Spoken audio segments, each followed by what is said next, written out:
Restart. नमस्कार दोस्तों, मैं हूं दीपक चौरसिया और मेरे इस सोशल मीडिया के मंच पर आपका स्वागत है। संगीतकार ए आर रहमान, जिन्हें 2 बार ऑस्कर मिला है, उनको एकाएक क्या हो गया। ए आर रहमान कुछ ऐसी बातें कर रहे हैं जिसको जो आम भारतीय को हजम नहीं हो रही है। ऐसा क्या कहा है ए आर रहमान ने, और ऐसी क्या बातें उन्होंने बताई हैं जिसके चलते अब ए आर रहमान पर ही सवाल खड़े खड़े हो रहे हैं। इसको मैं समझाऊंगा इस पूरे वीडियो में।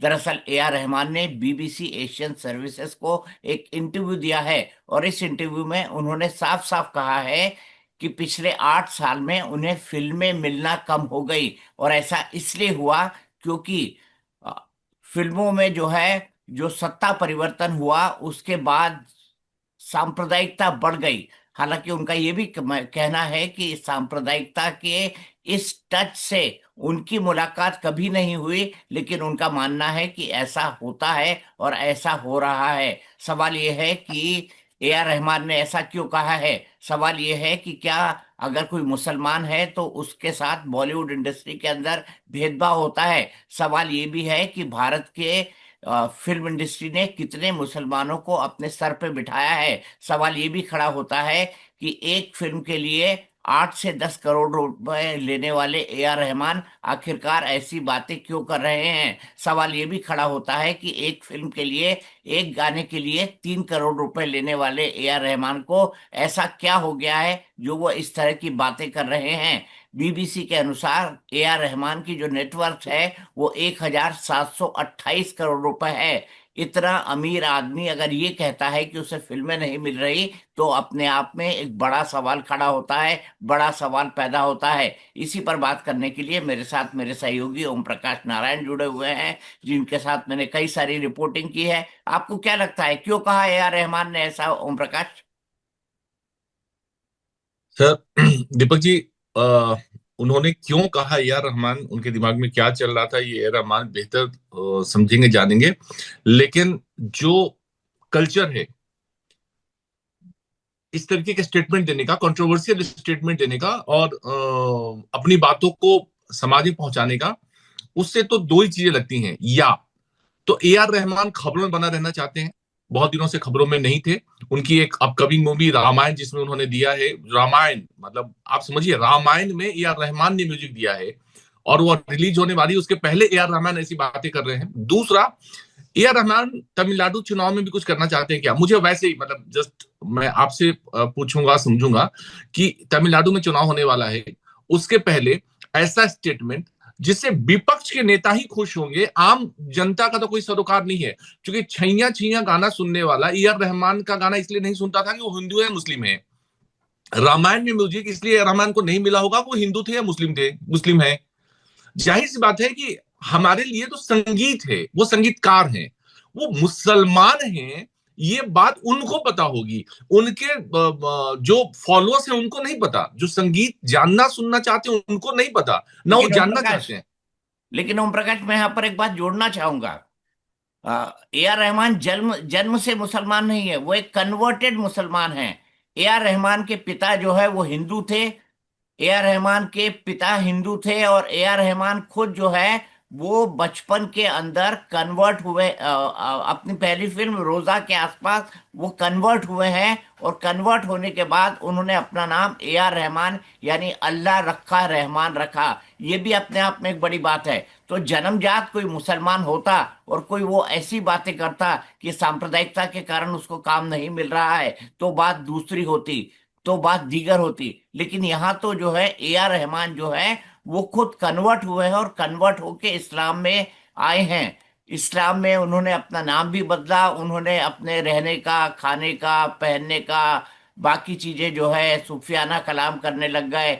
और आपको पता है, उनको हिंदी पहले से नहीं आती थी, वो तमिल फिल्मों के लिए गाना गाते थे। लेकिन सुभाष घई के कारण उन्होंने जो है वो हिंदी फिल्में में ट्राई किया। सुभाष घई को उनका म्यूजिक इतना पसंद था कि उन्होंने उनसे कहा कि आप हिंदी सीखो।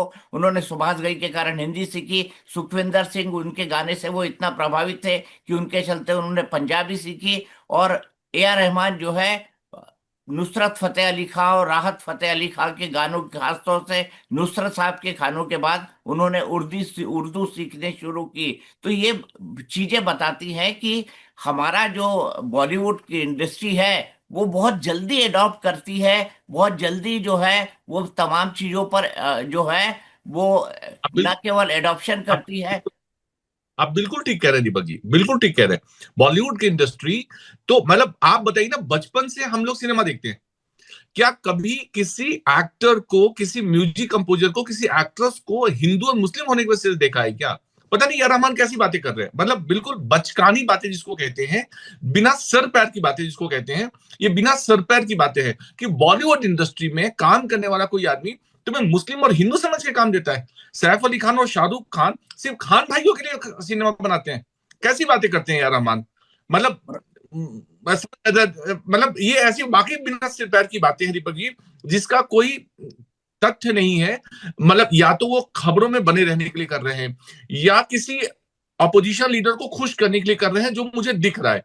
क्योंकि उनके बयान के बाद जो तबका खुश है देश का, वो कौन है? अखिलेश यादव खुश है, कौन है? इमरान मसूद खुश है। मतलब जिन लोगों को क्रिटिसाइज करने में मजा आ रहा है कि नहीं नहीं वारिस साहब पठान खुश गजब हैं। है। वारिस पठान खुश हैं।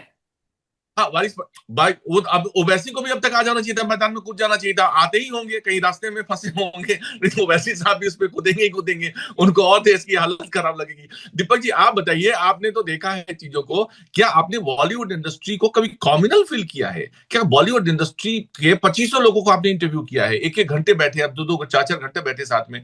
क्या कब जावेद अख्तर तक सरप्राइज हैं? मैंने देखा उनका स्टेटमेंट अभी, ही इज ऑल्सो सरप्राइज। बताइए। देखिए, मैं यहाँ पर ये बताना आपको चाहता हूँ कि फिल्म इंडस्ट्री में इस तरह का कोई ट्रीटमेंट मैंने तो आज तक कम से कम नहीं सुना। मैं लगभग हर बॉलीवुड के बड़े स्टार को व्यक्तिगत तौर पे जानता हूँ, उनका कभी ना कभी किसी टाइम पे इंटरव्यू किया है, चाहे वो शाहरुख हो, चाहे वो सलमान हो, चाहे वो आमिर हो, इन तीनों के इंटरव्यू मैंने किए हैं। और आप अभी भी देखिए, आज की तारीख में भी इन तीनों खानों की धमक जो है वो आपको बॉलीवुड इंडस्ट्री के अंदर सुनने को मिलेगी। आप देखिए, हाल ही में जवान, शाहरुख खान की फिल्म कितनी सुपर डुपर हिट हुई। जवान फिल्म सुपर डुपर हिट हुई, तो क्या शाहरुख खान ये कहेंगे कि वो मुसलमान है इसलिए उनको काम नहीं मिला? उनकी कुछ फिल्में फ्लॉप भी हुई, लगातार हमने देखा कई सारी फिल्में उनकी फ्लॉप हुई, उसके बाद एक हिट उनको जवान मिली। तो क्या शाहरुख खान ये कहेंगे कि वो चूंकि वो मुसलमान है इसलिए उनको फिल्में नहीं मिली? ये तो नहीं कहेंगे शाहरुख खान, ना ही सलमान ऐसा कहेंगे, ना ही आमिर खान ऐसा कहेंगे। तो सवाल ये है कि ऐसी फीलिंग लेने वाले ए आर रहमान आखिरकार कौन है? और ए आर रहमान जिस फिल्म के लिए संगीत दे रहे हैं उस फिल्म का नाम रामायण है। वो रामायण पे पूरी की पूरी फिल्म बनी हुई है। और उस फिल्म में वो खुद मानते हैं कि वो दूसरे धर्म से आते हैं, लेकिन फिर भी वो रामायण के अंदर संगीत दे रहे हैं। नितेश तिवारी की ये फिल्म है जिसमें बैकग्राउंड स्कोर का काम पूरा का पूरा ए आर रहमान कर रहे हैं। और आश्चर्यजनक बात यह है कि एक फिल्म हाल ही में एक फिल्म आई है छत्रपति संभाजी महाराज पे। उस फिल्म का नाम है छावा। और छावा फिल्म में एक गाना है जिसको खुद ए आर रहमान ने कंपोज किया है। उन्होंने ही जो है उसका संगीत निर्देशन किया है। लेकिन वो ये मानते हैं कि छावा फिल्म, क्योंकि कई सारे जो इतिहासकार हैं उन्होंने कहा था कि छावा फिल्म डिविसिव है, विभाजनकारी है, और वो अपने आप में एक ऐसा संदेश लेके चलती है जिससे इतिहास का गलत प्रस्तुतिकरण होता है। आश्चर्यजनक ढंग से जिस फिल्म का संगीत खुद ए आर रहमान ने दिया, उन्होंने इस फिल्म को विभाजनकारी बताया, उन्होंने इस फिल्म को डिविजिव बताया। तो ये अपने आप में आश्चर्य पैदा करता है कि यार ए आर रहमान जो पब्लिसिटी के चक्कर में कम पड़ते हैं वो ऐसी बातें क्यों कर रहे हैं। हम ज्यादा दूर कहाँ जाए, हम दिलीप कुमार साहब का बात संदर्भ ले लेते हैं। दिलीप कुमार साहब, हम सब जानते हैं, यूसुफ खान उनका नाम हुआ करता था। और यूसुफ खान नाम के साथ दिलीप कुमार जो है वो अपने अपने नाम उन्होंने दिलीप कुमार कर लिया। लेकिन आप देखिए उनको कितना प्यार दिया, उनको कितना सम्मान दिया।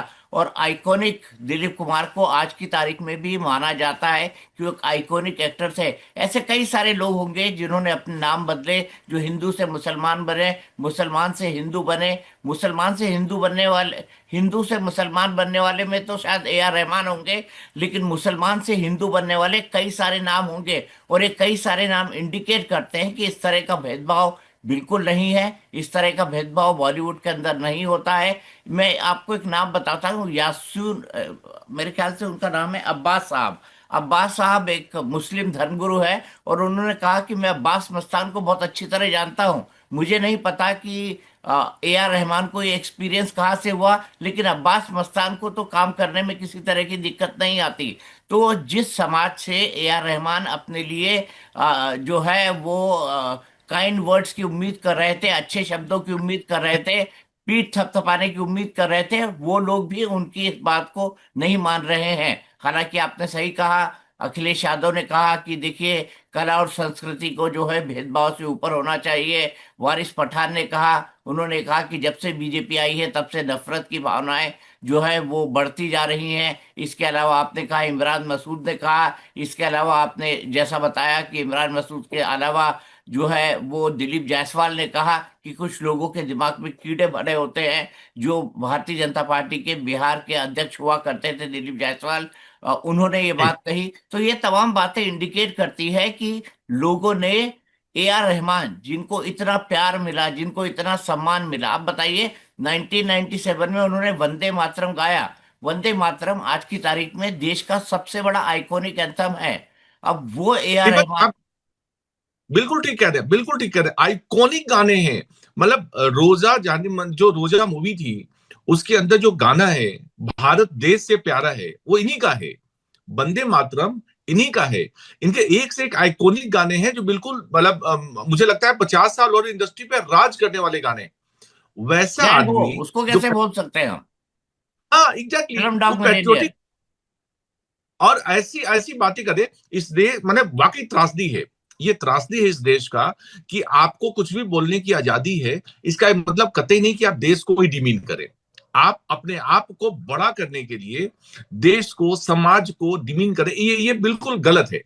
और ए आर रहमान जैसे लोगों से तो ये कतई मतलब उम्मीद नहीं की जा सकती है कि वो ऐसी बातें करे। और मुझे लगता है जिस तरीके से बॉलीवुड का रिएक्शन आया Deepak ji against A R Rahman statement, ये वाकई वेलकमिंग है कि भैया हमारे यहाँ कोई नहीं है, ये भेदभाव जो है तुम्हारे घर में होगा, हमारे यहाँ नहीं है। इंडस्ट्री इन सब चीजों से ऊपर है। और सिर्फ बॉलीवुड क्यों, इंडिया की जितनी फिल्म इंडस्ट्रीज हैं दीपक जी, अगर आप उसको बारीकी से देखिए तो हर जगह आपको इन सब चीजों से लोग ऊपर दिखेंगे, बिल्कुल ऊपर दिखेंगे। अब दीपक जी आप मैं आपसे वाकई समझना चाहता हूं कि क्या ये लगता है आपको कुछ तमिलनाडु पॉलिटिक्स का भी रोल है इसमें?